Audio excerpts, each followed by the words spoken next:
I was just saying that this is my favorite session of the conference because I think it really highlights the power of the work we are doing. And it's very inspiring to see how one organization has harnessed the power of Salesforce, Tableau, and other technologies to tackle homelessness. Before we begin, just want to give a quick reminder that customers should base their purchasing decisions on products and services that are currently available. Now on to the session. For those of you that don't know me, my name is Paige Van Riper, and I'm the Partner Success Director here at Salesforce. And I want to introduce our two speakers today. I am joined by Jason Schumacher, who is the Senior Program Manager with the Tableau Foundation, and Skelchum Kelmendi, who is the Executive Director of the Housing Connector. We're going to host today's session in the form of a fireside chat and forego slides mostly until the end. And then there will be a demo as well. So Jason, I want to pass it over to you now. Awesome. Thank you, Paige. Thank you for the introduction. As Paige mentioned, my name is Jason Schumacher. I'm one of the team members on Tableau Foundation. Tableau was brought into the Salesforce family a couple of years ago, and Tableau Foundation is one of the branches of Salesforce that still operates pretty independently. What we end up doing is the Tableau Foundation focuses on investing in organizations, mostly nonprofit organizations, that are doing something that's catalytic, that really has a chance of making a big difference on a bunch of important social issues. One of the issue areas that is housing and homelessness. That's one of the portfolios that I end up running. And the way that we end up investing with organizations is provide them kind of a trifecta, kind of a three-legged stool of software, cash, and product support. One of those organizations is led by Skelchum Kelmendi. It's called Housing Connector. And I'm going to turn things over to him to introduce himself and to tell you a little bit about the organization and what they do. Hey, thank you so much, Jason. And good morning, everyone. Thanks for joining us today. As Jason mentioned, my name is Skelchum Kelmendi. I'm the founder and executive director of Housing Connector. We are a pretty new kind of startup nonprofit, about 20 months into our existence, but really with a mission of increasing access to housing for individuals who are exiting homelessness. And I know Jason and I are going to dive into some of the details of how we do our work, but really it's just a way for us to try to get folks into housing as fast as possible without necessarily relying on the creation of new units, which is really costly and frankly takes a lot of time. So excited for this conversation and excited to share a little bit about how we're using Tableau and Salesforce to maximize our impact. Great. So the way that we're going to end up handling this conversation is we'll just basically have a fireside chat. We'll have some time for questions at the end of this introduction to the work that they're doing. But for the most part, we're just going to have a conversation about the work that Housing Connector does and how it ends up doing that using a combination of Tableau, Salesforce, and other technologies. Skelchum, can you end up just giving a quick idea and background? You've already talked a little bit about Housing Connector, but can you tell us a little bit about why you ended up starting Housing Connector and how this model is like really different? Of course. So I guess just for a little bit of context. So my background's in economics, and then I was working in public housing and affordable housing before this. And one of the issues that I kept seeing while I was there is that individuals who are looking for housing and were experiencing homelessness, oftentimes couldn't find anyone that would rent to them because of barriers such as low credit score, criminal history, past evictions. And it kept individuals and families that otherwise could be in housing in the position that we're in. And just for context for everyone, there's about 500,000 folks in our country that are experiencing homelessness. And again, we felt like there was a portion of those individuals that if we could address those barriers, they can get into homes. So when we looked at the problem, Jason, of why would landlords and property owners not rent to these individuals, what it came down to was risk. Basically, property owners felt that if somebody has a low credit score, they have a criminal history, they might be a riskier resident. And so our approach is to say, okay, you know what, we're going to recognize this as a market issue. And what we're going to do is partner with these property owners and managers and in a sense, provide them an insurance package and support in exchange for them lowering or waiving those screening criteria. And what this does is, in exchange for them, for example, completely eliminating credit score, past criminal history, we provide them with 3 months of guaranteed rent, $5,000 in damage mitigation, and we act as their single point of support if they ever have any lease violations. So that's how we basically get the supply, almost like this artificial unit creation to the market that was previously out of reach. And then on the other side, for context, there's hundreds of organizations just in the Seattle market that are addressing homelessness. And frankly, it's a really fragmented system. Everyone is trying to identify units for their clients, and it's really difficult to get folks into housing quickly. And so we said, okay, let's reimagine what that can look like. And instead of everyone doing this on their own, let's create a centralized, in a sense, marketplace where folks can go to and search for units in real time at these reduced screening criteria and speed up the matching process. And so in order to do that, like, we didn't want to just create a, kind of a side product. We decided to work with Zillow, which happens to be based in Seattle. And we said, look, Zillow, you're already the experts of doing this. And frankly, a lot of us spend a ton of time on Zillow. So how do we add this functionality within Zillow.com in the platform so that when one of our partners goes in, they get to see units that aren't available to the general market? And that's exactly what we've done. So Jason, within our partnership now, when one of our case managers goes to Zillow.com, they're not only able to filter for units based on the client's preferences, such as, hey, I want a 2-bedroom in Seattle for $1,500. They also get to filter based on their barriers. Like, I have a criminal history or I have a low credit score. And what that does is it refines that search process and provides only the units that have agreed to waive those barriers. So when you click apply through Zillow, you're guaranteed to be approved. And it's just a model that frankly has had a lot of success here. And like I mentioned, we started 20 months ago, but in that time frame, we've housed close to 1,800 folks. We're working right now with over 750 properties, over 35,000 units that are available to us. And it's just been a way to get folks into housing much faster and then keep them stably housed after the fact. And just to provide some context, we're talking about kind of Seattle and the greater Seattle region. That's where Skelchum and I both live, and it's also where Housing Connector is it's the home base and kind of where they've started to do work over the past 18 months. But some additional context to put some of those numbers that Skelchum just mentioned in perspective. There are best estimates right now on the number of people experiencing homelessness within the region is a bit over 10,000 people. And so, I mean, when you start thinking about some of the numbers that Skelchum is talking about, like, that's a big dent in like the overall number of people experiencing homelessness. And this is a little bit of a softball pre-rehearsed question, but Skelchum, how many people do you have on staff?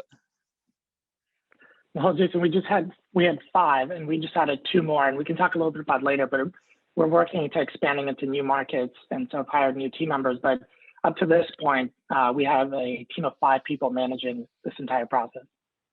I mean, that the scale that you've been able to achieve through this is, I mean, incredible. And I mean, I think that, I mean, some of the amazing things is you've been able to do it without creating kind of the new pipeline for housing. You've actually been able to pull this out of the private market.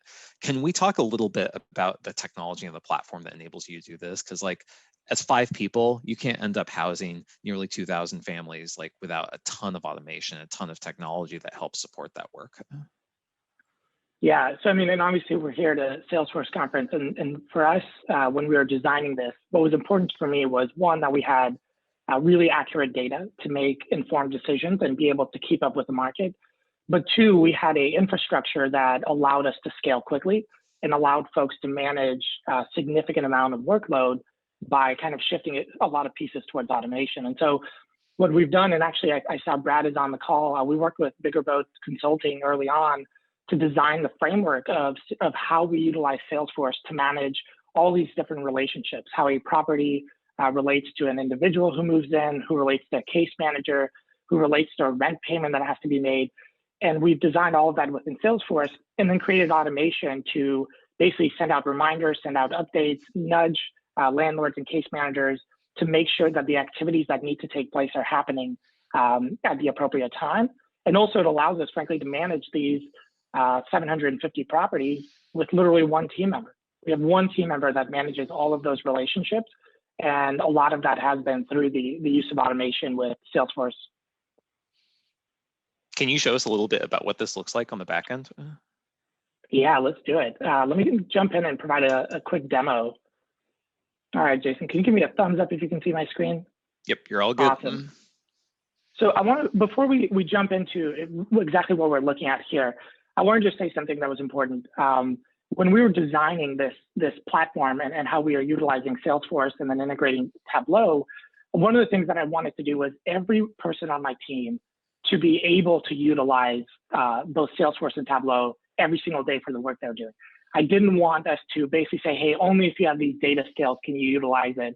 And so we really wanted to almost like democratize the access to data. And so one thing that's important beyond just how we built out Salesforce and working with Brad and his team is we also worked with our product manager, Doug, and he basically embedded all of the Tableau dashboards within Salesforce. And now this may not seem like a revolutionary thing, but as you think about adoption from a team perspective, now my team has one location to go to with all of the data is there, and they don't have to go back and forth between multiple data sources. And so I'll give you an example here. So this is a Tableau dashboard that's embedded within Salesforce. And what it's doing is it's actually pulling data from Zillow on real-time available listings and also matching it to our Salesforce records on the contact records. And so what this does is it allows us to keep a pulse on what's happening to the inventory in real time and then adjust our strategies based on the actions and activities of our customers. So for example, when we dive into here, we see right now that our case managers, our partners, have access to 534 units that are available in this moment. And then we can break those down by bedroom size, rent, where it's located, by partner, and we can see all of that information as far as current active listings. But then if we scroll down, one of the things that this also allows us to do is it allows us to track the engagement of those case managers with that product, with Zillow. So we can see how many times folks are logging on, we can see how many messages are being sent to a property, and then who is actually sending that message. And so, you know, one just tangible use case for this is we can change here the how we're viewing this from weekly to monthly to see the message volume that's going to our customers. And what this is a leading indicator for us on the number of folks that are eventually going to move in, because this data usually lags by about 2 weeks from initial contact to property to move in. So we see that we had a really nice gradual increase on the number of messages that was going up month over month. We saw a little bit of a dip in April. But for example, if we click into this, and Jason, I know you know this, the power of Tableau is how it integrates and connects all the various data pieces together. We can drill down to exactly what happened in April of this year. We can see exactly which organizations sent the most messages, who they sent messages to, and what type of units were they looking at. And so what this does is, as we look through here, we can see, for example, that, wow, Salvation Army saw a big increase in the number of use cases. Or, for example, knowing our customers, we can say YWCA, which is a larger partner of ours, had really low usage rate. And it can trigger our team to go to reach out to those folks and figure out what's going on, whether there's a need for more training or additional resources. In addition, if we see the type of units that folks are looking for, so we see that on average, it looks like the units were 1.4 bedroom size, and a lot of them were in Seattle. We can say, okay, we might need to target those type of units to match the needs of our partners. Now, we can go way deeper into this. For example, there's a behind the scenes detailed tabular format of all this data if we wanted to drill down further and look at things like response rates. But really, this gives us a chance to keep a pulse on our customers and make sure that we're meeting their needs. Can I interject for a sec? Absolutely. I mean, I think that this is, when I saw this originally, I was like, oh, like I said holy, and then I uttered out a few expletives that I don't think I can repeat here. But like, this is so different than I think what is conventionally available when it comes to the amount of accessible, actionable information for anything relating to housing, especially when it comes to affordable housing, homelessness. Oftentimes we're talking about, in order to change the property mix and in order to change kind of the average like bed size, like we're talking years of work for many organizations. I mean, here, Skelchum, like your team can end up changing it. I mean, you can reach out to new partners, you can end up indicating that you have demand, you know that the leads are coming in. Like, I mean, I just find it super incredible that like you have that flexibility. Can you talk just for a second about that? Yeah, I mean, I think this was really an important piece as we think about just any business, and especially for folks that know the rental market or real estate market, if your data is lagging by 1 or 2 days, frankly, it's out of date and it's almost useless because the market moves so fast. And so one of the things that was important for us, Jason, was to really be able to get this real-time availability and real-time data flowing into our systems. But it really allows us to meet the needs of the customers. And if we think about just, any nonprofit, is acting like a traditional business. You have a customer. For us, our customer, though, is the individual experiencing homelessness. And if we want them to have the absolute best experience and the best chance of exiting homelessness, then we need to give them real-time, accurate data. And I think where this has fallen apart when other folks have tried to do this type of model, which, look, what we're doing isn't revolutionary. I mean, we're taking folks that have supply, matching them with folks that have demand, and just bringing them together. But I think the ability for us to be really nimble and react to the information and then go after new properties or new buildings based on the trends we're seeing, I think is critical. And again, we owe it to the folks that we're here to serve to be able to implement this type of data infrastructure so that they can get the best, absolute best service possible. Yeah, absolutely. And I'm sorry, I cut you off. I think you were going to show us some other stuff. Yeah, sure. I mean, I'll just highlight a couple other things here. And I know this is focused more on the Tableau side of it, but this gives you, again, real time on the data side, but also one thing that my team can look at is just a general overview of the characteristics of the folks that we've housed in the household. And for example, again, this provides you just that high level view. But what's cool about it, again, with Tableau is, for example, if we want to say, who are these one-person households? We can click into here, and then it filters across the board. And one takeaway is that for these one-person households, for example, we see that they are at a higher rate, have indicated that they have some type of disability, as opposed to the general population. An additional aspect of this, and I'm not going to go into real here because of potential privacy, but my team is able to filter this data both based on the nonprofit and the property, so that before they go and have a conversation with that property or service provider, they have real-time information on who has been housed, what are their characteristics, so we know and can be informed in that conversation. One thing that I personally use this for is around this the cost. So one of the things we do, Jason, is for us, it's not enough just to get people into housing. We want to make sure they stay stably housed. So we actually provide that support for 2 years after move-in to make sure they have that stability. And one of those is rent guarantee payments, so that folks don't fall into homelessness just because they can't pay 1 month of rent. And so we see here, for example, that 18% of the households we've housed have required some type of rental support. But if we dig into it and see who are those households, we can see that as it filters here, we can see what type of subsidy these households that are receiving rent support have. And so one thing that immediately should jump out to you is, this diversion aspect, while diversion makes up a really small part of the number of households, they're taking up 30% of the rent payment. And so what that tells me is that if we're going to house more households that have this specific type of subsidy, we need to be ready from a financial perspective to be able to step in and pay more often. And again, this is just another way that this data is right there at our fingertips so that we can make informed decisions. The last thing I'll just share here, Jason, and then we can jump back is, this is more for our team and the individual level, but then we also look at and integrate our key performance indicators for our board so that our board has access to this in real time. They basically have view access to Tableau. And so at any moment, they're able to log in and see this real-time information around the total households we've housed, residents, number of partners, move outs, et cetera. And they can be informed about the decisions they're making. And I, for example, don't have to manually get this data every single month or every single time we have a conversation. They can be empowered and have the right information so they know what questions they might ask and keep a pulse on the organization. So again, this is just a little bit on the infrastructure, but really what it comes down to is how do we centralize the data as much as possible and then give it to the people that are using it on a day-to-day basis so that they can make decisions. I mean, this is amazing how you basically built this command center within Salesforce. I mean, I think that one of the things that I see working with several other organizations is that, I mean, you are just so far ahead of the curve of many organizations, I think, in putting all of this data in one place. You've already talked about how important it has been to kind of make it accessible to your team.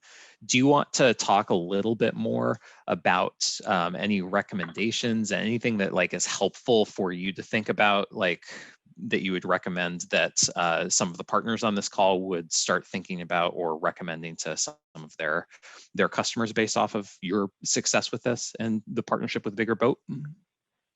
Yeah, and I think, one of the things I really appreciate about working with Bigger Boat was we sat down early on and we said, I met with Brad and I said, hey, Brad, like, here's my vision for where I see this organization going.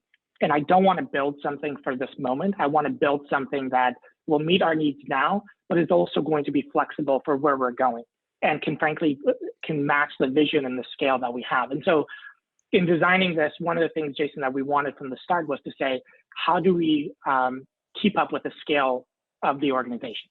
Everything that we've done, every way that we've set up, every decision we've made has been to say, this is the solution that can scale nationally.